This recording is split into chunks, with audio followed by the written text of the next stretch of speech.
പരാജയം ഒരിക്കലും ജീവിതത്തിന്റെ അല്ലെങ്കിൽ ഒരു ഫ്യൂച്ചറിന്റെ അല്ലെങ്കിൽ നമ്മുടെ ലൈഫിൽ ഒരു അവസാനമല്ല, അതൊരു തുടക്കമാണ്.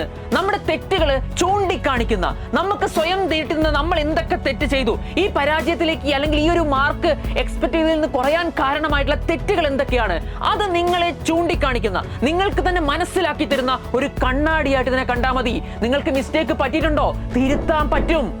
തിരുത്താനുള്ള ലാസ്റ്റ് ചാൻസ് നിങ്ങൾക്ക് വന്നുകൊണ്ടിരിക്കുകയാണ്. ഇപ്പൊ നിങ്ങൾക്ക് വന്ന ഈ റിസൾട്ട് എന്ന് പറയുന്നത് നിങ്ങളുടെ ജീവിതത്തിന്റെ ഒരു പേജ് മാത്രമാണ്. ഒരു എൻറ്റയർ ബുക്ക് നിങ്ങളുടെ കഥ രചിക്കാൻ കാത്തിരിക്കുന്നു. അതിലൊരു പേജേ കഴിഞ്ഞു പോയിട്ടുള്ളൂ.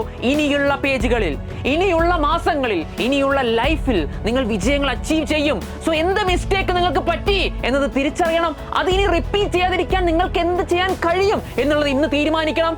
സോ ഇപ്പോഴും നിങ്ങൾക്ക് നഷ്ടപ്പെട്ട മാർക്ക് തിരിച്ചു പിടിക്കാനും തോറ്റുപോയ സബ്ജക്റ്റിനെ തിരിച്ചു പിടിച്ച് ഇനി ഒരു വർഷം വേസ്റ്റ് ആക്കാതെ ഈ വർഷം തന്നെ ആരെങ്കിലൊക്കെ കളിയാക്കിയിട്ടുണ്ടെങ്കിൽ, പരീക്ഷയ്ക്ക് റിസൾട്ട് വന്നപ്പോ നീ പൊട്ടിയല്ലേ എന്നും പറഞ്ഞ് ആരെങ്കിലൊക്കെ കളിയാക്കിയിട്ടുണ്ടെങ്കിൽ വിത്തിൻ 1 month നിങ്ങൾ അതിന് മറുപടി കൊടുക്കണം. ഒരു കംബാക്ക് നടത്തണം.